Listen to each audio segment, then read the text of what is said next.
Good afternoon and welcome. Welcome to the Anglo-Saxon Warrior. Today's event is part of the York Festival of Ideas online. Although in a different format, the festival continues to enhance York's reputation as a city of ideas and innovation by offering events of the highest caliber. The 2020 festival has over 60 online events with an inspiring program for all ages. Thank you for joining today, and we hope you'll enjoy the adventure you're about to take on your own. I'm just going to give a quick technical note before introducing the event. If you're watching live, you can ask questions during the talk by using the Q&A button on your screen.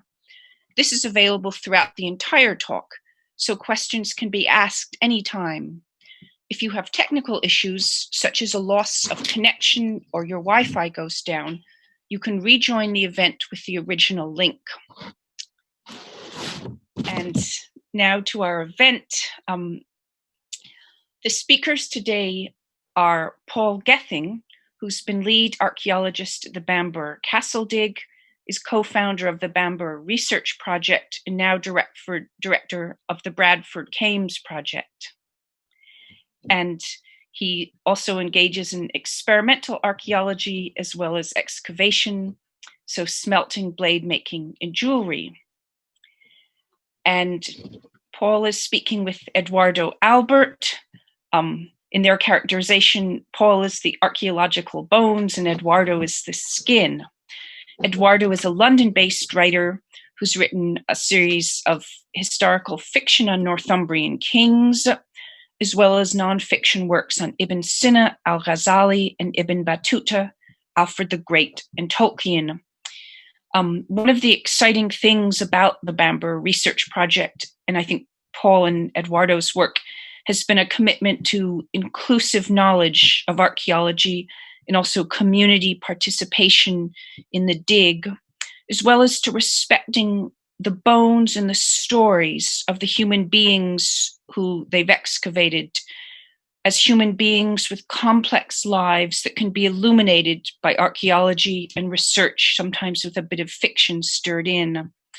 And their book, which I'm holding up here, and which can be purchased from the festival partner, Fox Lane Books, is a wonderfully human and vivid and illuminating account. I won't talk about the contents of the book since they will. Our running order today will be that Edoardo will speak and then turn over to Paul, and then we'll have about 10 minutes of questions and answers at the end. And as I said, you can start writing your questions during the talk if you wish through the Q&A button at the lower right of your screen. So with no further ado, I want to welcome the audience and introduce Edoardo and Paul.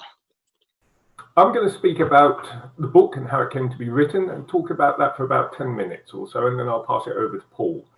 Now, how the book came to be written is a story in and of itself, and the reason Paul and I wrote it together is essentially because we married sisters. We're brothers-in-law.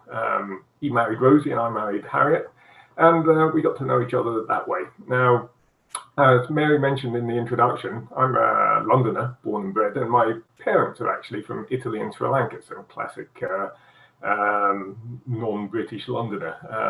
But also classic in the sense that up until met Paul and Rosie, was also of the opinion that essentially nothing much existed north of Watford.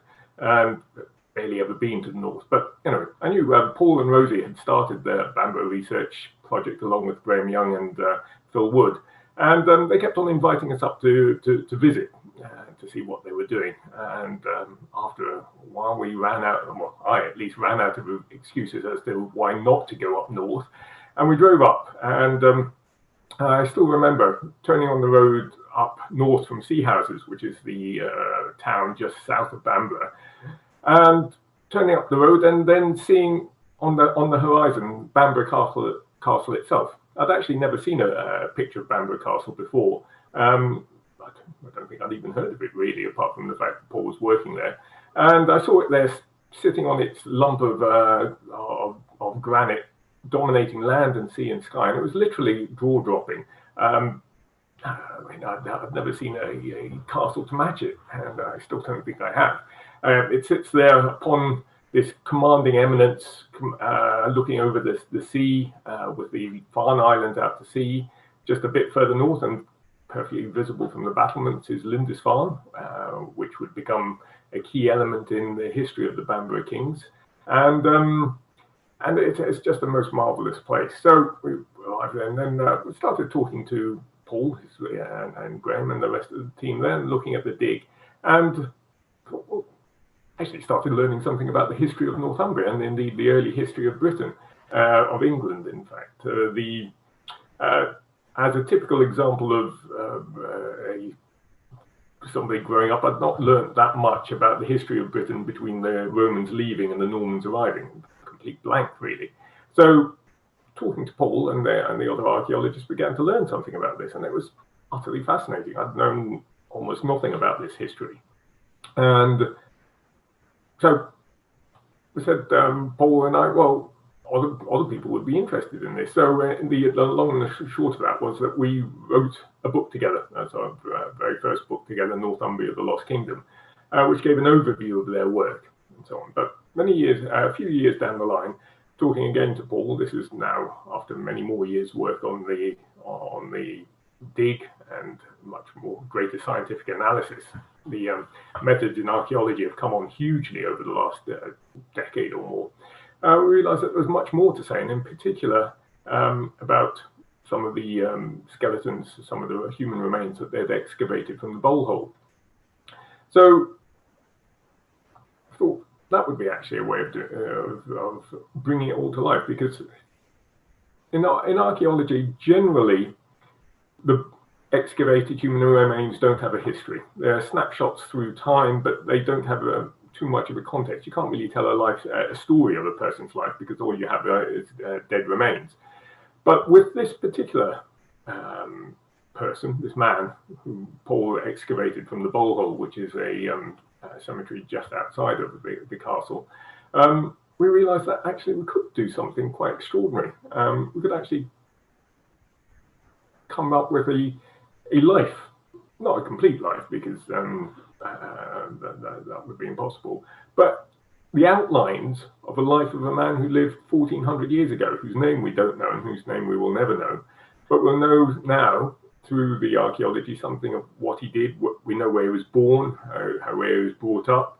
We think that he played a large part in some of the crucial events of Northumbrian and British history, and indeed something about his family life and what sort of man he was from the circumstances of his death. So we set about writing that, and how we did that. Paul is based in York and I'm in London. Is we'd spend hours on the phone together. I'd record the conversations and we'd talk about it and realise that,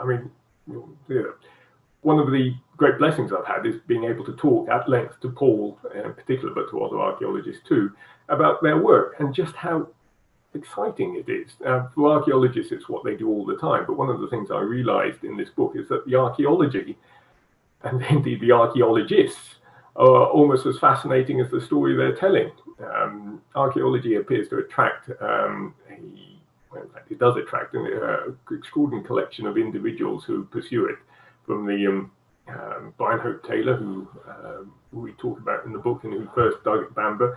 The present-day generation of archaeologists, there's no shortage of characters and fascinating individuals there. And their story and the story of the methods by which they've brought the past to life is an integral part of what we do in this book. In fact, I realized that the book recapitulates one of the key finds of the Bamburgh research project, a sword that it was originally excavated by Brian Hope Taylor, but it was Paul that recognized just its significance. It's known as the Bamburgh sword, which is a pattern-welded blade with 6 cores, making up 6 iron billets pattern-welded together. May well be the the most perfect sword ever made. Certainly the most complex one that's been excavated. But what happened there was you've got 6 billets of iron that were folded over, pattern welded together. And I realized that in the narrative of this book, to make it come to life, I would have to do something similar. I'd have to forge weld different narratives together to make a whole. I hope I've succeeded in that, bringing back to life both the past and the activities of the archaeologists, notably Paul, but Graham and Rosie and Phil and all the other, Sarah Groves, all the other people who have contributed so much to the Bamburgh research project. So I'm now going to pass you over to Paul, who's going to take you through the archaeology. And Paul's starting up, so I will set off and he will take you through the archaeology of it, and we'll come back and take answers at the end. Thank you.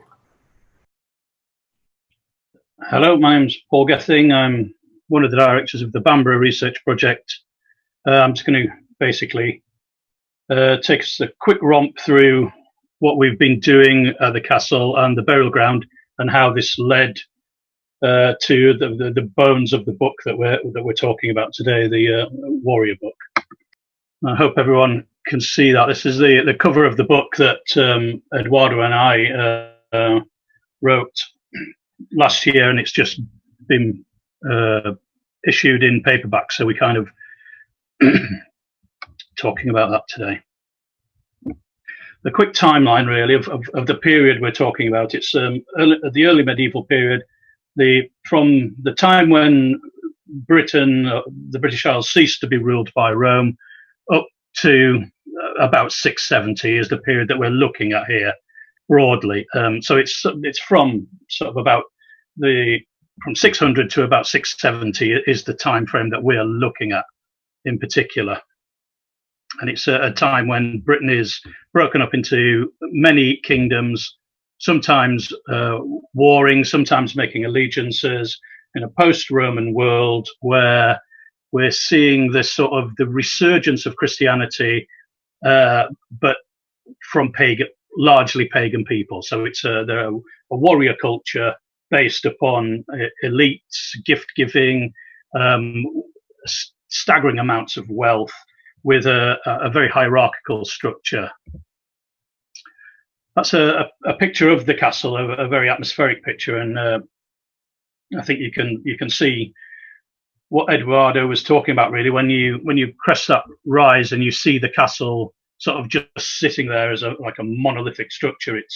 It's an incredibly engaging place, and it's one of those places that I think a lot of people return to time and time again and never really tire of, because it's such it's just a focus of historical interaction, but it's a focus of sort of emotions, and lots of people have been there and had incredible times really and experiences.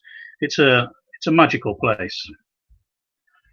It's sort of sits here on the east coast, looking out to sea. It's about 50 miles north of Newcastle and about 50 miles south of Edinburgh.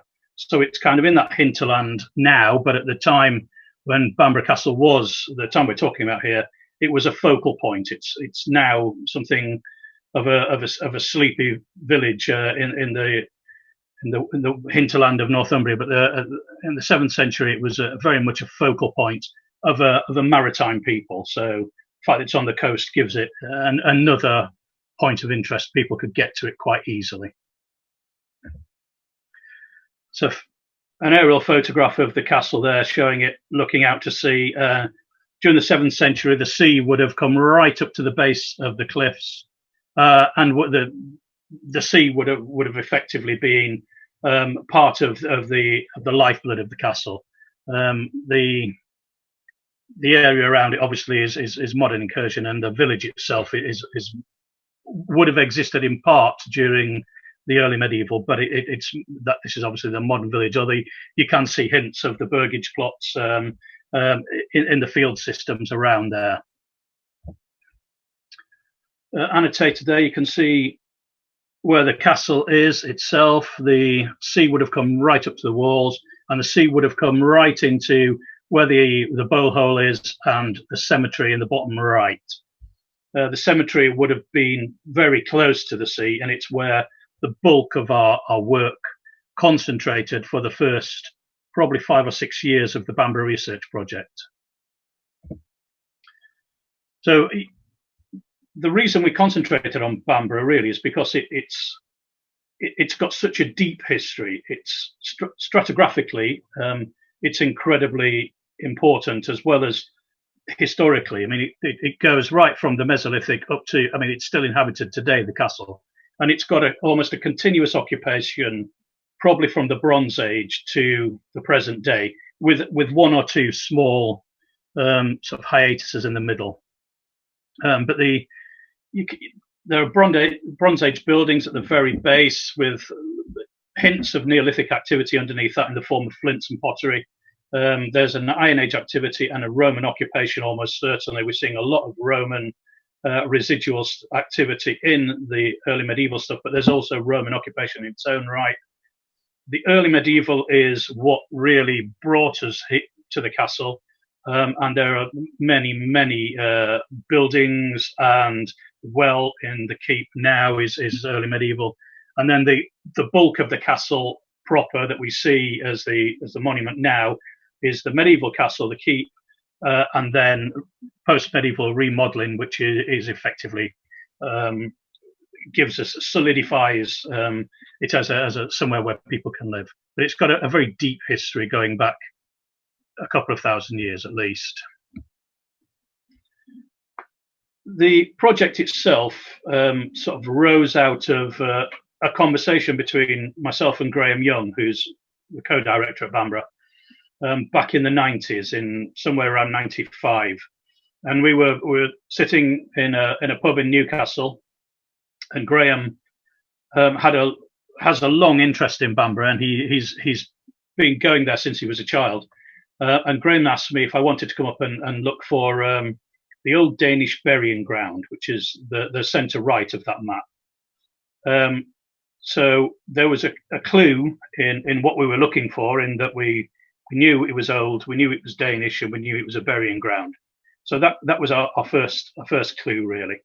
And Graham had long thought that this was a meaningful thing for us to go and look at. And Graham had sought permission from the castle owner, Lady Armstrong, who very very kindly gave us permission to go and have a look in the sand dunes. And she was very interested in archaeology, and was a very early adopter of the Bamburgh Research Project, and was very kind to let us do largely what we wanted within obviously sensible parameters, and was a champion of the research project in its early days. I mean, that's where we were when we excavated the first trenches in the burial hole in 97, and that's the view you get looking back towards the castle. So you can see why it's both a pleasure and a privilege to excavate it in this sort of area. And if you turn eastwards, you're looking straight out to the North Sea. We'd had a number of conversations about where the bole hole was likely to be, because the legend on the map covers quite a large area, and Graham sort of stopped at the top of the ridge that leads down into bole hole and decided to put a trial trench in there, and I came a bit further down the slope with 2 or 3 other people and put in just a 2x1 test bit just to see really what the soil was like underneath, and how much overburden, how much sand was there. It's a very sand-rich environment with a clay underpinning. And almost immediately we came down onto this. It's a kist burial, or it's basically a lintel burial, really, made out of local. Well, it's a slate type material, and you can see that the sand quickly gives way to a mixture of sand and clay, with bones in the bottom left there. And that first assemblage of bones was. We didn't have a burial license at the time. We weren't really expecting to find any bones at first. We just wanted to identify what was going on and what the subsoil was. So we didn't take anything out of context. We didn't take anything out of situ. We left everything as we found it, photographed it, recorded it, and then went away applied for a burial license. The following year we came back and opened up a larger area, and we started to find burials proper. So you can see there two interconnected burials. One of them's prone and one the right way up, and you can see how shallow they are. They're predominantly at around less than 2 feet deep.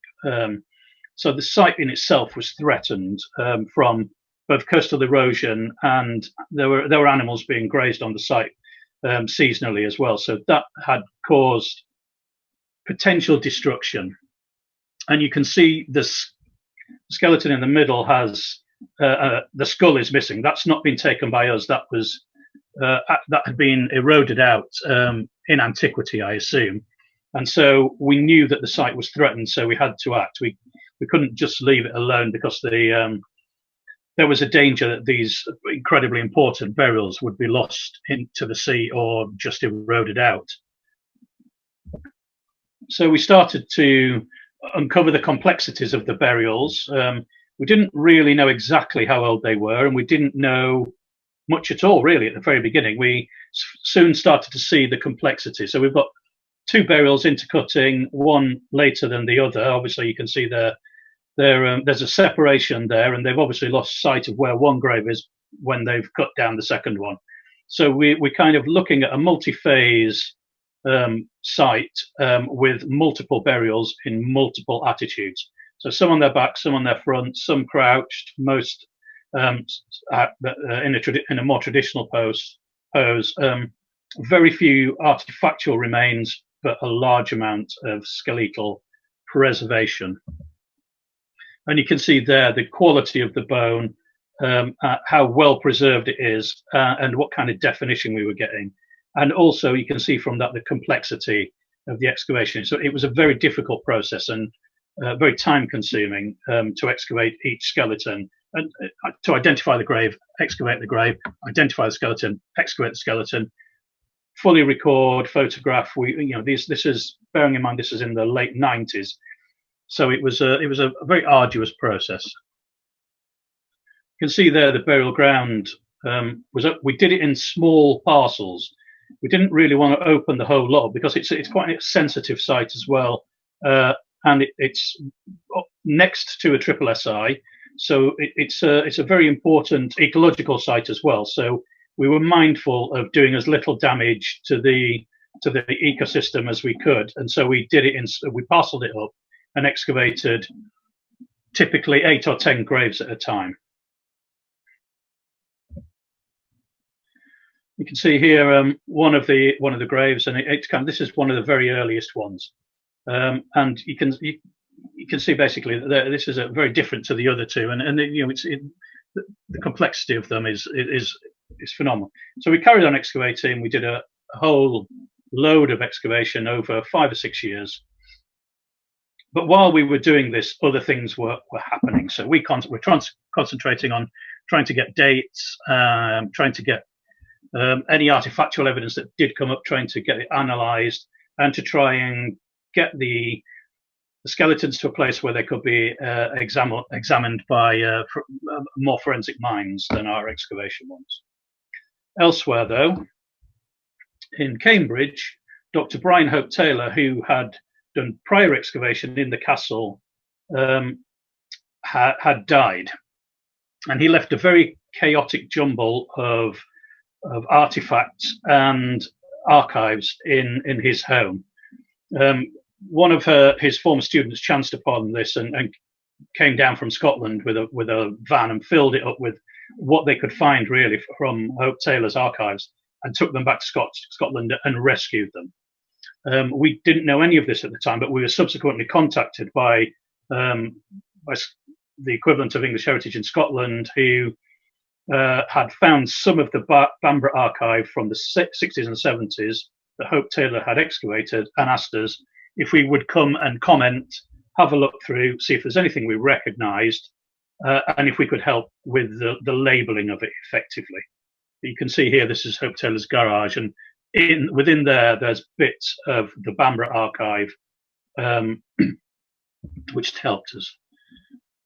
In one of the suitcases in Edinburgh, there were lots of different types of receptacles, but there was a suitcase, a cardboard suitcase, which had these in it. As soon as I saw them, a shiver went up my spine, and I had a very strong feeling that these were something different. And they just shouted pattern welded at me. The top artifact is a broad axe. It's a Brunnen axe, a planking axe for making sort of broad planks for shipwriting, house building, that sort of thing in the early medieval. The bottom two are two parts of a single sword, which we subsequently found was a 4-strand pattern welded sword, and the central one with the tang is a 6-strand pattern welded sword. So you can see they were corroded and in very bad condition. But I just had a feeling. Eventually they came into our possession, and I took them to the Royal Armouries, and David Starley very kindly x-rayed these for us. And he phoned me quite soon afterwards and was very effusive about the quality of them. And I went along to the armouries shortly afterwards, and he showed me this and a number of other things. And we had quite a long conversation, and he basically pointed out that these are incredibly important blades. And that sort of sparked an interest in me, where my experimental stuff comes from. So I've spent 20 years now trying to recreate the technology that goes into making these blades and the technology that goes into making the swords themselves. I should hasten to add that I've had a huge amount of help and information from a wide array of people, much more talented than I am, and that's where the bulk of it came from. You can see there the tight X-ray with the stranding going on, the herringbone pattern, like you get in a traditional Viking sword, but this is obviously much earlier. This is a pattern welded sword made by Owen Bush, an incredibly talented bladesmith from London. This is a 4-strand one, and it doesn't actually have a steel banding on it. This is all made from steel, but it gives you an indication of what these swords would have looked like, the sort of the mesmeric quality of the blades, and how they have almost a mythic, magical aura surrounding them. An incredibly beautiful weapon. And you can see also, this is obviously from the Staffordshire Hoard. You can see some of the bits that go on to the other end of the sword, and you can see that, the pommel caps and the little sax guards and the garnets and gold that is the sort of the signifier of wealth that go on the other end from the blade, which is the business end. So this is this gives for a long time I thought that the blade was the important part, but I think when you look at the Staffordshire Hoard, obviously this came out after we were excavating the borehole, you kind of get an indication of just how much pride and effort and energy goes into making the handle hilt and all the guarding material. It's a massive indicator of wealth and power, that these sort of qualities can be aggregated together into one single sword blade and hilt. And the blades themselves are works of art and works of genius, but the hilting and all the furniture that goes with them are equally as phenomenal, really. So back to the castle, we kind of I started looking at swords, and I'd started working on pattern welding, trying to identify how long it would take to make a sword, how difficult it would be, and simultaneously Sarah Groves, who's now Dr. Sarah Groves, was doing her PhD on the bones from the burial ground. She was part of the excavation team, a very key part, and eventually she came to direct the team in the burial ground. And she did her PhD on the way that the burial ground was populated, and all the interesting things that go on there, and how that ties into what the wider burial structure of the early medieval period. As part of this suite of work that Sarah did and she commissioned, we had isotopic analysis done of the bones, and we started to get some pretty amazing results back for both dates from the C14 dates and the isotopic analysis. And we found that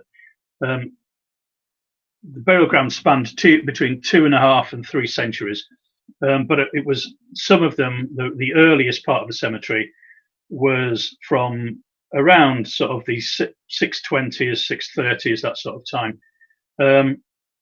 I think we do have some earlier graves in there now, but at the time, this is what I was thinking. And that obviously starts to put you firmly into the time of King Oswald. So alarm bells started to go off in my head.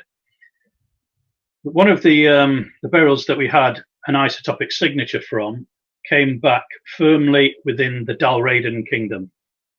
And so he'd spent his early life born and brought up effectively in Dalriada, which in itself isn't particularly impressive. But when you start to amalgamate the bits of the puzzle together, Oswald, King Oswald, or Oswald as he was then, was forced into exile in Dalriada when his father was killed and his life was threatened, and spent his formative years in Dalriada as an exile and as an honoured prince, and fought probably in Ireland with the Dalriadan princes.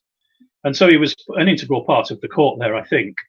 And I suspect he got together a warband of his own. And so when you put the dates and in the sort of 620s, 630s of the skeleton that we analysed, the signature of Dalriada and Oswald all together, you start to get a nice little group of well, not coincidences, but coincidences that put our warrior, the burial that we excavated and concentrated on, as a Dalriadan warrior. He's a robust, big, strong male who's never known famine. So he's a member of the aristocracy potentially, from Dalriada, I imagine, who's come back to Northumbria when Oswald comes back to reclaim his kingdom. There's a photograph here of some reenactors from Wolf-Adeness, who are a very good group of reenactors, and their equipment is very historically and archaeologically accurate. And so you can see what our warrior may have looked like. Obviously, this is an amalgam of a number of warriors, and you can see that there are some Sutton Hoo helmets going on in there and things like that. So, but you get a flavour of what our warrior would have looked like in his lifetime. Very. I think they're very flamboyant people. They're the warriors are an elite. They're a caste above society, really. The swords are worth huge amounts of money. The shields and spears, and they're all pattern-welded. Many spears pattern-welded, many saxes. They're silks and furs and all sorts of things that, in their own right, are extraordinary indicators of wealth. So these people are phenomenally wealthy and very dedicated to their craft, I think. You see another example there. And I think our warrior would have sat in a community of warriors where they are effectively an elite who live beyond society. I think if you think of our own armed forces, you get some little cliques of regiments or sub-regiments who go and live elsewhere. You think about Hereford for SAS regiments and things like that, where they almost live a secluded lifestyle, but are very locked into their own world. And I think these warriors parallel that, in that they start to train as warriors in very early life. Their equipment they have to maintain it daily. They play board games based around warfare. They wrestle, they hunt, they fight, they duel, they drink and tell stories of warfare. I mean, warfare is their existence. And obviously the flip side of warfare is treasure. When you go off, engage in war, and get more treasure to further the aims of your king and to enrich yourself and the kingdom. So it's a very strange sort of intermixing of individuals. Psychopathic peacocks is one of the references that these people gets bandied around about the Anglo-Saxon warriors. This is a little piece of gold from within the castle, and there's quite a few pieces of gold now from in the early medieval layers. And I think it's not a particularly interesting piece in its own right, But when you put it together with all the other gold, 20 or 30 pieces of scrap gold that have just fallen on the ground and not been searched for potentially, or not been searched very hard for. So the idea that we're getting little bits of gold just falling off things gives you another indication of how wealthy the castle and the people within the castle are. A piece of glass here, this is window glass. It's flat, and excuse me, the striations within it are used so that the leading around the edge will hold it in place. This was identified for us by Professor Rosemary Cramp, and it's very early, and it may form the earliest secular use of window glass, certainly that we know of. In Britain, obviously the Romans are using glass, but this in the early medieval context, this is a very technologically advanced piece of furniture or building furniture that we wouldn't expect to find.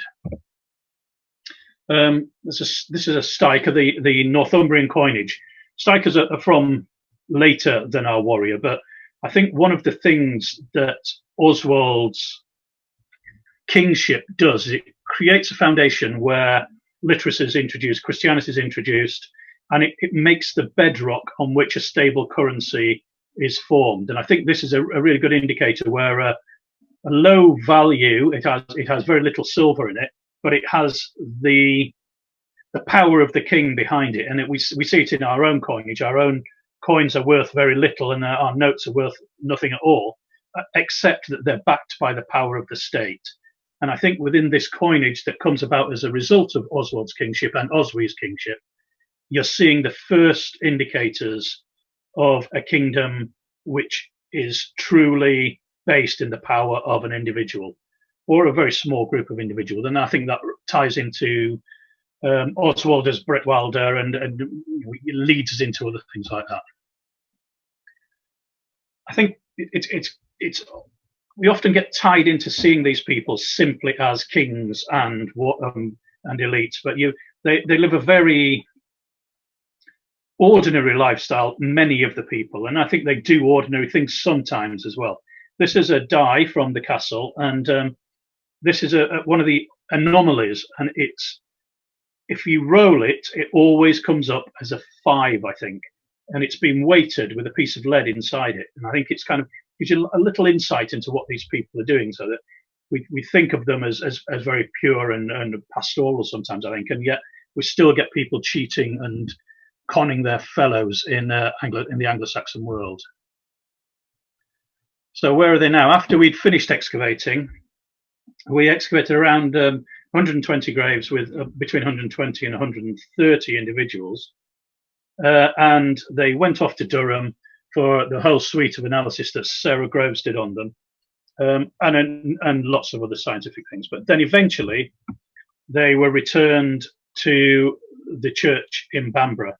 Our original hypothesis when Graham and I started was that we would bury the individuals back in where they were, but slightly deeper, so that they could return to where they came from effectively. But that proved very difficult, in that we couldn't guarantee that the coastal erosion was going to carry on, or wasn't going to carry on rather, and we didn't want to be back where we are now in 30 years' time, having to excavate them again. So Graham very skillfully negotiated with the diocese that we would put them in the crypt of the church in Bamburgh, which is a 7th century crypt. So it's a place they would have known, a place they would have been familiar with, and it would have been a place where many of them, if not all of them, worshipped. So it seemed like it was a very fitting place to put our skeletons. We'd started off with the firm assurance to each other that we would treat these people with the respect and dignity that is due to anyone who's buried in the ground. And I think if you're going to do them the indignity of excavating their remains, you owe them the duty of treating them with the most respect that you can. And we honoured that as much as we were able, and maybe as much as anyone would have been able. You can see here the doorway through which you can see the ossuaries now. They're all inside their own individual casket. And the Bamburgh Bones Project have created a whole series of interactive displays and online resources where you can actually look at the individuals and start to piece together what would have happened to them in their lifetimes, and it gives you without having to look at the bones again, we can still investigate the suite from the graveyard and the individual skeletons without ever having to touch them again, which I think is a fantastic sort of way of squaring that particular circle. Let's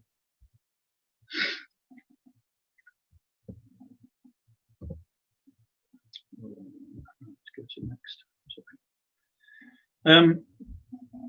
Just a sort of part of the process when we were writing this book, we had to deal with a lot of people who really, it was a strange new world to, and I think this is just a little, well, it amused me anyway. When we were asked what we wanted to go on the front of the book, we'd suggested a helmet. One of the things we talked about, we talked full circle around lots and lots of potential things, but we talked about having a helmet on the front, and obviously the Staffordshire Hoard helmet had just been pieced together, and then we've got all the traditional ones, the Benty Grange ones, and the Pioneer, and all those sorts of things. And we discussed this at length and said, and we gradually worked through all the helmets, and eventually we just said, well, just pick a helmet, and we don't mind. One of the researchers, who's I don't particularly want to slander them here, but isn't au fait particularly with Anglo-Saxon helmets, as I suspect not many people are, found this one online, and it's in I think the Getty collection in America, and it's labelled as a 6th century Anglo-Saxon helmet. I think you've probably all worked out by now this is actually from the 6th century BC, and it's from Greece. So it's kind of, we were a little alarmed, but they reacted very quickly at Granta and changed it, and so we went back to the Coppergate helmet, which I think was I'm very impressed with it. The front of the book, I really like it. So I realise that's a huge amount of information crammed into a very short period, and that's pretty much all I can say at the moment until we get some questions. Thank you for a wonderful talk, Paul, and thank you, Edoardo, for also a very fascinating talk about how the book came to be. There's a range of questions from the audience, and I'll read some of those out loud. And I'm going to start with, let's see. I'll start with one about the bodies. In resettling the skeletons, do you have to perform any rites? There was a ceremony when we returned the skeletons to the church in Bamburgh, and there was actually quite a moving.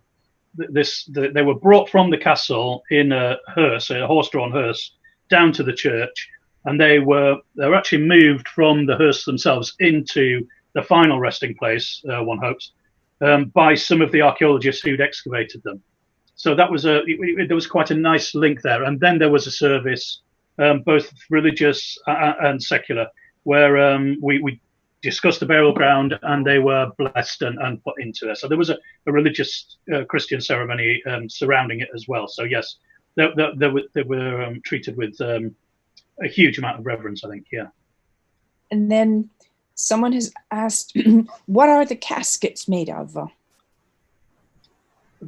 I don't know. They're a metal. They're metallized. I think they're lined inside as well. But if you go to the Bamburgh Bones website, there's a lot more information there about the exact composition of the crypt itself, all the dates surrounding it. It's a fantastic resource. I think I remember reading they were made of zinc. They will be, yeah. Bow to your superior knowledge.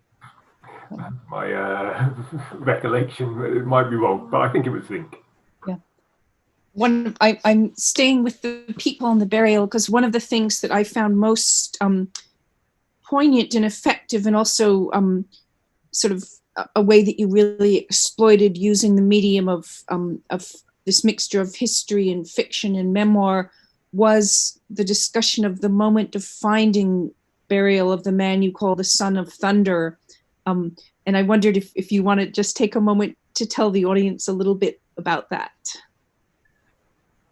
I mean, there are two key points really in this, where the individual. I think you're alluding to the time when I was on my own on site. I suspect. Yes. And it was a Thursday afternoon, and it was a bright sunny day. It was just one of those glorious days that you get up at the coast in Northumbria, or Northumberland as it is now. And other members of my team, or our team, had gone off to see houses, to the chip shop, and I wanted to stay and carry on excavating, and I just wanted to crack on basically. And it was pointless as all going and queuing in sea houses. So it was one of those fluid moments that you get when suddenly a series of black clouds flooded in over the sea, and there was a very quick and violent thunderstorm.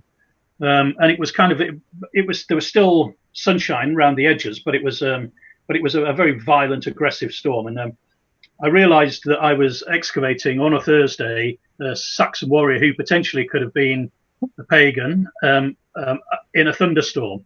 And it was kind of one of those life-informing moments where you suddenly realize that everything's come together and sort of started to question your beliefs really. And I'd been having an internalized dialogue with the individual, as I sometimes do when I'm excavating. And it just seemed like we came to an agreement really that I'd make sure he got put back where he wanted to be, and he stopped throwing thunder and lightning at me. And so it was a very incredible experience, which I think you had to be there maybe, but it was truly amazing. Yeah, one of those life-altering moments. Right. So there are also a number of questions about whether any female skeletons were found. Yes, a lot. Yes. Yeah. We have one of the female skeletons is from Norway, and she is a very early incomer. We wouldn't normally have thought to have had Norwegian influences in Northumbria, but she predates the traditional dates of Norwegian incursion by about 100 years.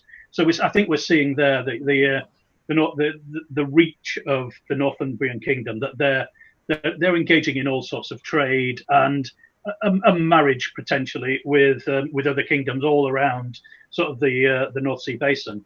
So yeah, we get a lot of females. There are lots of robust men.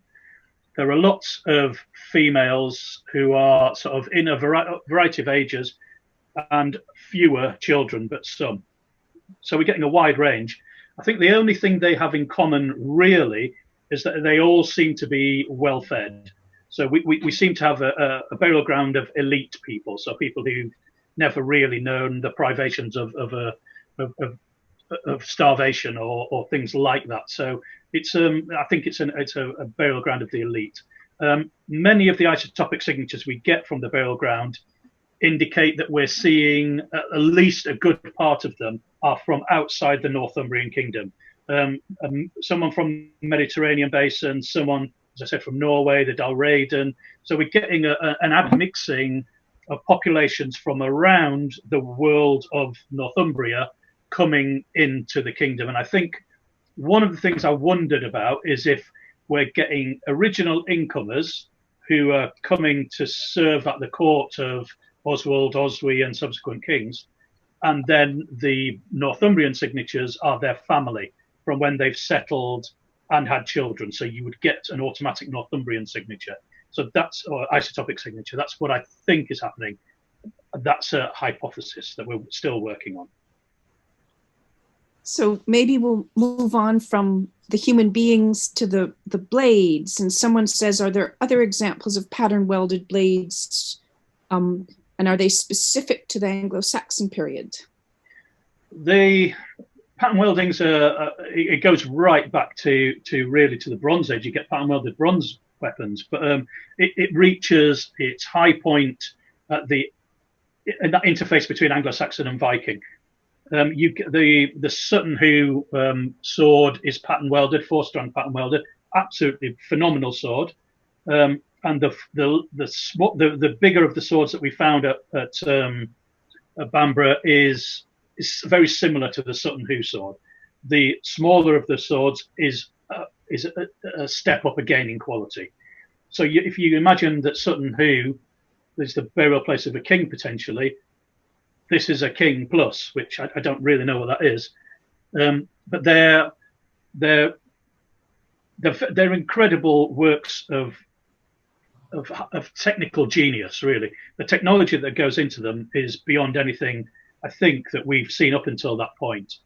And the structure of them, the way to understand the processes that go into it, the sort of the knowledge that these smiths have is deep. It's like it's if you imagine the Japanese masters when they're making proper wazakiri or whatever, and the knowledge that goes into it is based in decades of experience, but also the previous lives of previous smiths. So you're getting, this foundation of smithing, and these are exclusively bladesmiths, I think, all culminating in one individual blade. Some of the later swords, the Viking ones, and they're spread all around Europe, really. They're phenomenal blades, and you're getting some of the swords they have an admixture of steels and iron that come from Norway, from Poland, from all over the place. But they're admixing these with wootz steel, which is a crucible steel that comes, the technology and probably the steel comes from Pakistan and India, from the Kush. So you're getting this mixing and the knowledge to do it of steels from all over the world to lead. It leads into these pinnacle weapons. I mean, the technology that goes into them, I think, is a closely guarded secret, which is why I think pattern welding, well, the mass army, the idea of large-scale armies, you can't build enough pattern-welded swords for 3,000 men, but also the idea that the technology is so closely guarded. I think you've got so few people who can do it that it starts almost not necessarily to die, but to shift. So some of the Viking swords are equally as good, I think, but the dynamics of warfare shifts dramatically in the Viking period. So you're moving into mass armed armies, and so you move from these small elite war bands who are each individually equipped to huge armies who are all equipped in an average way. So I think that's why the pattern-welded blade starts to tail off, really, at the end of the Viking period. So there's a range of other questions, and we're moving towards the time to say thank you and goodbye. So I want to bring up one of the questions that will invite both Edoardo and Paul to speak. So someone writes, the book is superb. The crossover of two different approaches to history works really well. What have you both taken away from the other? Has the other approach influenced your own? And I wonder if each of you would like to say a few words about sort of the collaboration and the new perspectives it brought. Okay, I'll go first in that case. Well, it's been a privilege working with Paul. I mean, I've learned a huge amount that I wouldn't have done, and it's just been great actually speaking. My great joy has been the fact I've been able to spend hours on the phone speaking to Paul about this. You've got, from hearing him now, you've had some small glimpse of just how fascinating it is. Imagine when we're gabbing on for hours on end. It's been brilliant, and the guy's a genius. So it's been brilliant. Thank you, Paul. Thank you. I think what I've taken away from it is probably discipline. Eddie is very disciplined in his approach to writing, and his endless patience with me has been something to behold. He has the patience of a saint, because my working pattern is chaotic, and I'm quite a magpie in my intellectual process. If I want to know how garnets are made in the Anglo-Saxon period, I'll go away and get some garnets and start polishing them, and then everything else goes on hold for weeks while I polish garnets. And it's kind of, I think Eddie's had to put up with that sort of behaviour for a long time. It's well beyond his pay grade, but he's done it without moaning, which is which is a great skill in itself. So I think that for me is that discipline's been invaluable. So I think we're moving right to the conclusion, and a few people are going to be disappointed that their questions haven't been answered. There is a great deal in the book, and I wonder if you could just signal us to the website where people may be able to find answers to some of the very particular questions. Well, if you've got particular questions, I mean, feel free to contact me on Twitter or Facebook or via my website, and I'll answer them myself or pass them on to Paul.